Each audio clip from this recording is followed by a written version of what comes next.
Hey guys, welcome back to Super Switch U. Today, I kind of want to just talk about one very specific game that there's been some mixed information, it seems like, about. Somehow that was English, I swear. Uh, and we'll dive into that.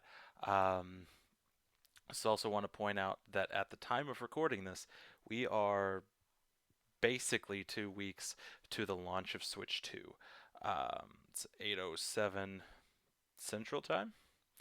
And those GameStop pre-orders start being dished out about 11. So 2 weeks from 11 p.m. tonight, I should be getting one in my hands. So I plan on being there as early as possible to be in that line. Um, but not what we're here to talk about. We're talking about a game that's not supposed to come out until September, and I know a lot of people have reported that it's supposed to be a game key card because in a lot of the pre-orders for like Japan and stuff, it shows the game key card banner just right across the artwork. And yet the listings in America say a completely different story. And that, of course, is Daemon X Machina Titanic Scion, which I really didn't have interest in the first Daemon X Machina. It just kind of looked like a big multiplayer online, not a whole lot of single player stuff. But my friend Larry is really into that game, and he's talked up how awesome the new one looks. And going back and watching the trailers, looks like there is a lot of good story elements and things to it. So I was kind of considering it, right? And I'm on the fence because if it's fully on the cartridge, I want to support that. If it's a game key card, I might wait for a sale digitally and check it out later. Um, but here's where we get into like the interesting bits of what I got to say on this, right? I figured I'd do a little bit of uh, investigative journalism, so to speak. Send an email out to the company Marvelous that is publishing the game, waiting to hear back to hear what they have to say on it. But then I went ahead and I just asked one of these sources that show a game case with no game keycard banner on it. And that, of course, was Best Buy. I got on to a chat with a live agent. And so, take this for whatever that actually entails. I'm going to see if I can pull up this picture that I just took from the conversation. But when I go to edit this, I'll put the actual like transcript picture up. I just want to cover my bases here. Um, but I just straight up asked. I was like, "Hey, so considering pre-ordering this game, um, I wanted to know, is it going to be on the cartridge or is it a game key card? Because your, listing is a little confusing." And let me get back here to this photos. Right. So I know it's going to be hard to read, so I'll pull it up in a second. But this is more for me to read it off to you guys. So they said, after saying the whole happy to check and help you with information on this. Um, and then they said Daemon X Machina Titanic Scion will have a full physical cartridge release in the West. Not just like, oh, it's, full across the board. No, in the West, it's a full physical release, meaning the entire game will be stored on the cartridge without requiring an additional download. That is very, very specific wording. There we go. Just leave that for a second. But like I said, I'll put the transcript too, because I know, like, I took a picture of a computer screen. Like, it's not good.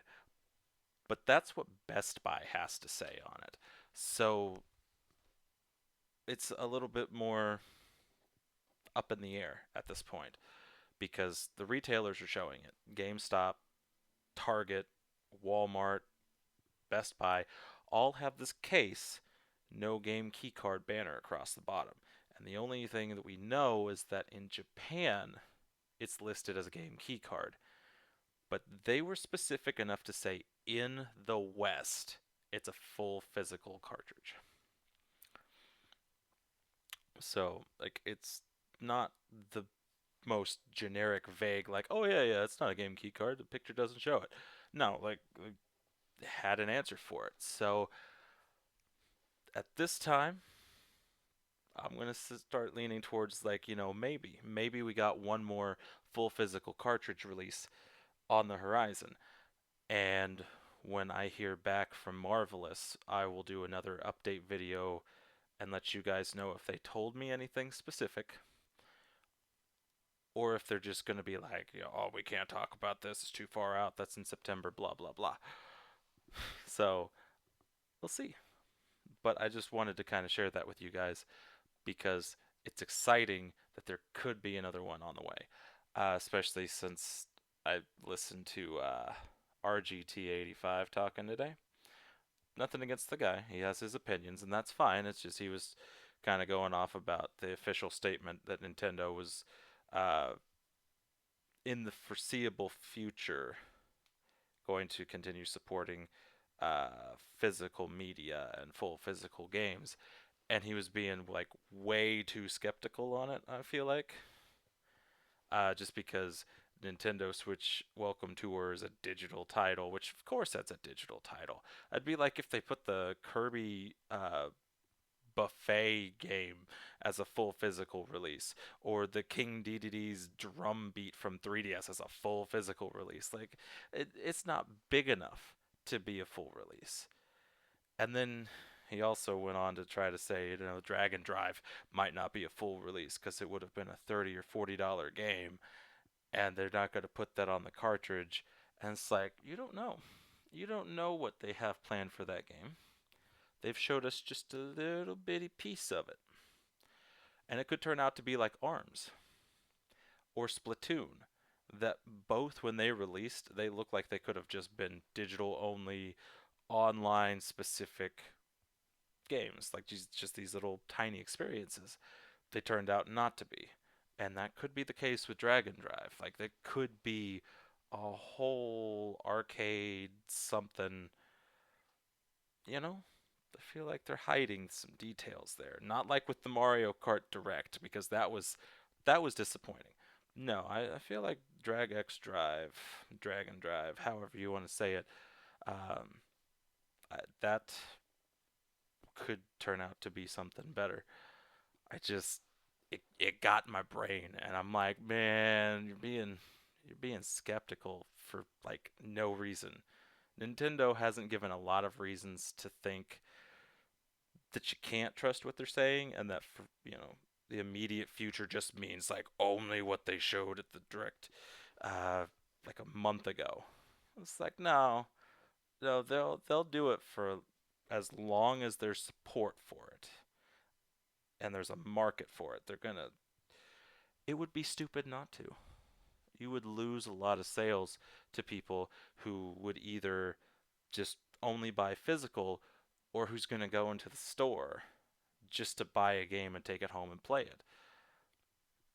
You would lose that if you go anything else, because a game keycard banner, as very specific as that is or isn't, I feel like that would draw people away from it, right? If I'm going to buy something, I want to be able to use it then, not go home, wait for a download, and then the whole thing's digital. And it's like, what's the point? I feel like the average consumer would think that before, oh, hey, look, it's just another game. Let's just buy it for $60, $70, like Madden is for some reason. Like, it's a whole different thing. I thought the game key card was supposed to make the games cheaper, and then Madden shows up at $70 and it's still a game key card. And it's like, okay, so that's not the excuse, but they could have done it. But a whole different conversation. Way off from the Daemon X Machina thing. Just, the thoughts from today. just expressing it. Nothing, like I said, nothing against him and his channel. I just he started the aneurysm that's going to be labeled game keycard, it just kind of started swelling again. It's like, holy crap, don't support that stuff. Like, it's nothing against digital either. Before anybody tries to say, like, oh, you're against digital too, it's like, no, but like, digital has its benefits and physical has its benefits. And I'm not against buying a digital game if there's no physical alternative to it. Or I guess if there's like a crazy ridiculous sale, like if you could get one for $5 or you have to pay 60 for the other, like obviously $5 is more appealing. But when you mash up the worst parts of both and you call it a game keycard, like it's stupid. At that point, you might as well be selling a code in a box because it's the same thing, except you don't have to put the code in the box back in the system to certify your license or whatever, because I'm sure that's part of it. They didn't say it, but why else would you have to have a cartridge, right? They had a system for just downloading a game. It's called a code in a box. Like it's what Split Fiction's doing. That's what Civilization 7's doing. They could have done that, but instead they still have the cartridge, so you feel like you're putting something in because you have to put something in. Anyway, I've spieled about that enough for one day. I'll come back to it again, many many more times. But yeah. So anyway, let me know what you guys think. Comment down below if you have heard anything kind of like I've heard, like you reached out to anybody, GameStop, Target, Walmart, and asked the same question and got something similar back. Definitely share that, and we will just continue to discuss this until the official answer comes out. Um, so, like, subscribe, comment. Thanks for watching, and I'll see you guys next time.